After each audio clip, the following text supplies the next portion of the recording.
Who else do we have to keep an eye on? I mean, you mentioned the World Health Organization. They couldn't get that pandemic preparedness treaty through, which was nice to see that actually people kind of tried to push back. Obviously, they're going to the UN now. Gates is still pushing forward with all of his agendas from what I can see. What do we need to keep our eye on that and the World Economic Forum as well? What's coming? What are they still trying to push? Well, they're going to try to push people have asked me this question. Do I think that there's going to be another pandemic of things? Well, they tried to run the flagpole up about monkeypox. Yeah. That was a bust. Then they tried to do the same thing about bird flu. That was a bust. And they've done it with two different mosquito-based diseases because, Gates has these ginormous mosquito farms in Colombia, South America. I think it's Colombia. That there are millions and millions and millions of genetically modified mosquitoes to carry disease. He says to carry vaccines, which is just nonsense. I mean, how do you control the dose of that medicine that you're trying to disperse by mosquitoes?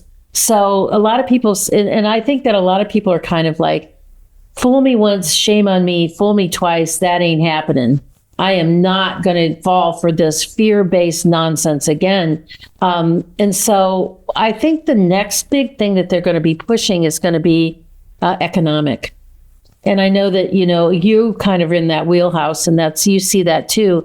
And so, I mean, how do you get people to fold? You take away their money and you say that you have to have this real ID or some other mark or some other thing in order to get food for your family, gas for your car, heat for your house, be able to access the internet. It'll be some sort of an economic bubble.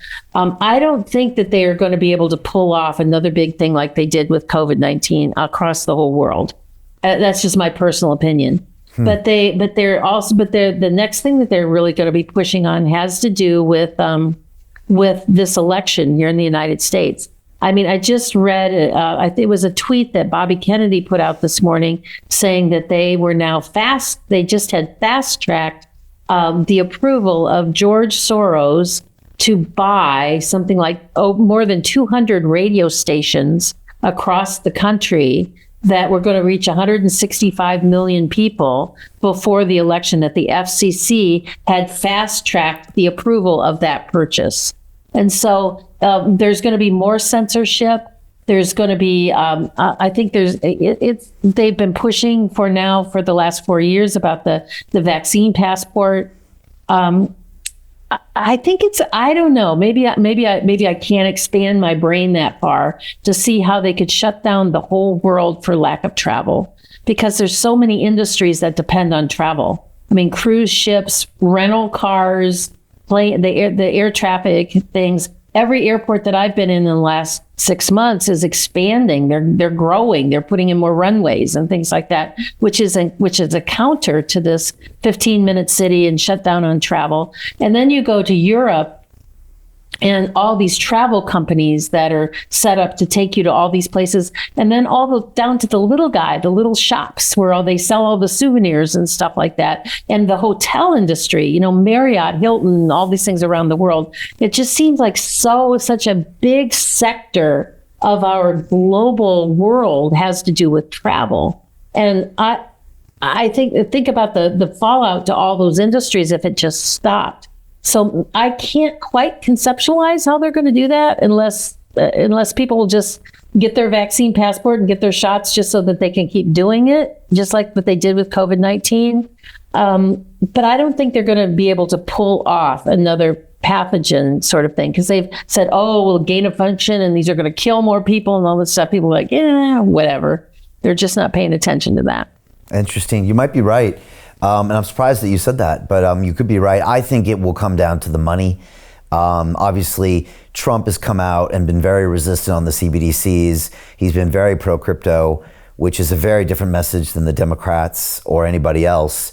But that's because, Trump, even in the Republican Party, is quite a unique individual who really, I think, cares about the people, loves the people, cares about what the country was founded on. But without him, are there people that will continue to push that message forward? I hope so. But we're pretty deep into the crypto and blockchain industry, and then I travel a lot.